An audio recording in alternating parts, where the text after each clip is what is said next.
అందరికీ నమస్కారం అండి. ఈరోజు నేను చేయబోతున్న వీడియో ఏంటంటే ఆహ్, విపత్కర పరిస్థితులు ప్రకృతికి విపత్కర పరిస్థితులు ఏర్పడినప్పుడు యాగాలు, యజ్ఞాల ద్వారా ఆ విపత్తుల్ని దూరం చేసే ప్రయత్నం చేయాలండి. ఇదేనండి ఈరోజు నా టాపిక్. అందరికీ నా వీడియోలు నచ్చుతాయనుకుంటానండి. నచ్చితే గాని లైక్, షేర్ అండ్ సబ్స్క్రైబ్ చేయండి. ఈరోజు నేను చేయబోయే వీడియో కొంచెం లాంగ్ అయితే కనుక నేను లాంగ్ వీడియోగా అప్లోడ్ చేస్తాను. దయచేసి ఎవరికైనా నచ్చితేనో, ఇన్ఫర్మేటివ్‌గా ఉంటేనో దయచేసి చూడండి.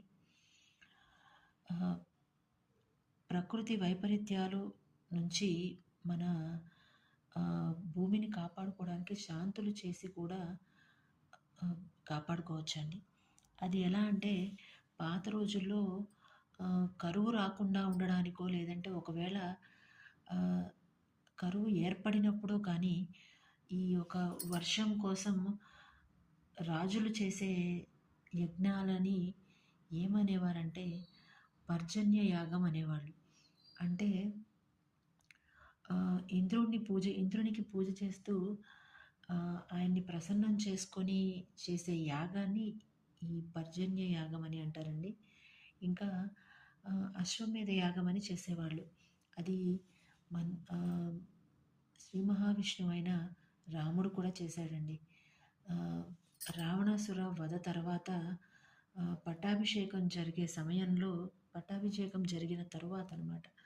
ఆయన అశ్వాన్ని ఒక సంవత్సరం పాటు వదిలేస్తారండి. వదిలేసినప్పుడు ఆ సంవత్సర కాలం అది ఏ ఏ భూమండలం మీద ఏ ఏ ప్రదేశాలకు అది తిరుగుతుందో, ఆ సమయంలో దాన్ని ఎవరు అడ్డగించకుండా ఉన్నప్పుడు ఏదైతే ఉంటుందో, ఏదైతే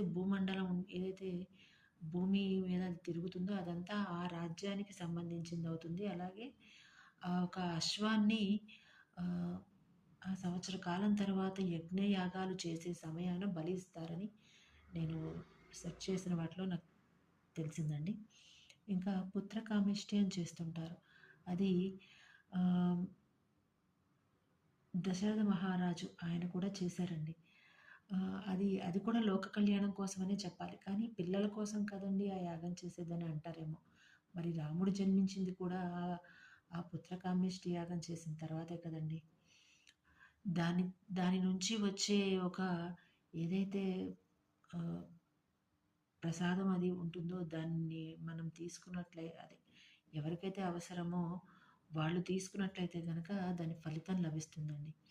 ఇది పుత్రులు జన్మించడం కోసం చేసే ఒక యాగం అనమాట. ఇట్లాంటి యాగాలు అది కూడా లోక కళ్యాణం కోసమే చేశారు కాబట్టి